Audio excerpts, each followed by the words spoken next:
A reading from the book of Exodus. Manna and quail. The whole Israelite community set out from Elim and came to the desert of Sin, which is between Elim and Sinai, on the 15th day of the second month after they had come out of Egypt. In the desert the whole community grumbled against Moses and Aaron. The Israelites said to them, "If only we had died by the Lord's hand in Egypt. There we sat around pots of meat and ate all the food we wanted, but you have brought us out into this desert to starve this entire assembly to death." Then the Lord said to Moses, "I will rain down bread from heaven for you. The people are to go out each day and gather enough for that day. In this way I will test them and see whether they will follow my instructions. On the 6th day they are to prepare what they bring in, and that is to be twice as much as they gather on the other days." So Moses and Aaron said to all the Israelites, "In the evening you will know that it was the Lord who brought you out of Egypt. And in the morning you will see the glory of the Lord, because he has heard your grumbling against him. Who are we, that you should grumble against us?"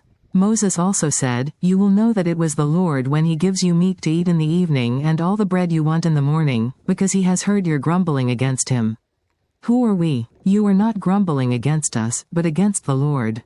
Then Moses told Aaron, "Say to the entire Israelite community, 'Come before the Lord, for he has heard your grumbling.'"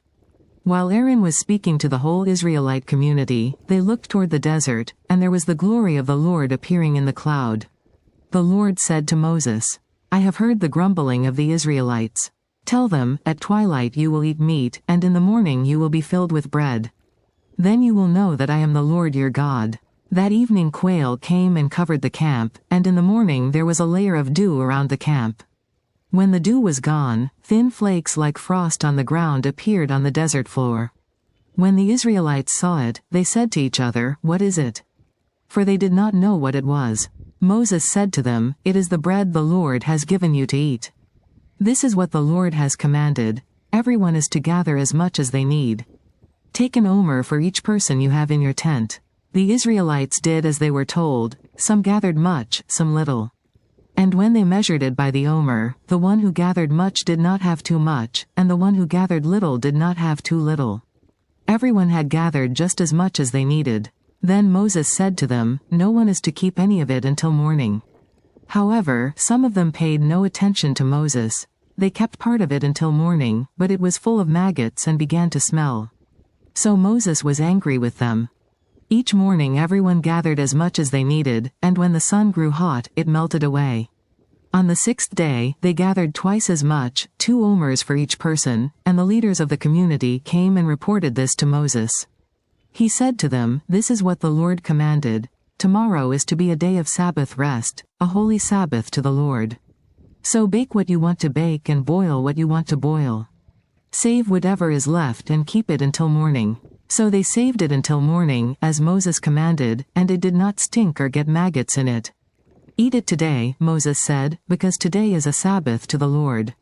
You will not find any of it on the ground today. 6 days you are to gather it, but on the 7th day, the Sabbath, there will not be any." Nevertheless, some of the people went out on the 7th day to gather it, but they found none. Then the Lord said to Moses, "How long will you refuse to keep my commands and my instructions? Bear in mind that the Lord has given you the Sabbath. That is why on the 6th day he gives you bread for 2 days. Everyone is to stay where they are on the 7th day, no one is to go out." So the people rested on the 7th day. The people of Israel called the bread manna. It was white like coriander seed and tasted like wafers made with honey. Moses said, "This is what the Lord has commanded. Take an omer of manna and keep it for the generations to come, so they can see the bread I gave you to eat in the wilderness when I brought you out of Egypt." So Moses said to Aaron, "Take a jar and put an omer of manna in it. Then place it before the Lord to be kept for the generations to come." As the Lord commanded Moses, Aaron put the manna with the tablets of the covenant law, so that it might be preserved. The Israelites ate manna 40 years, until they came to a land that was settled. They ate manna until they reached the border of Canaan.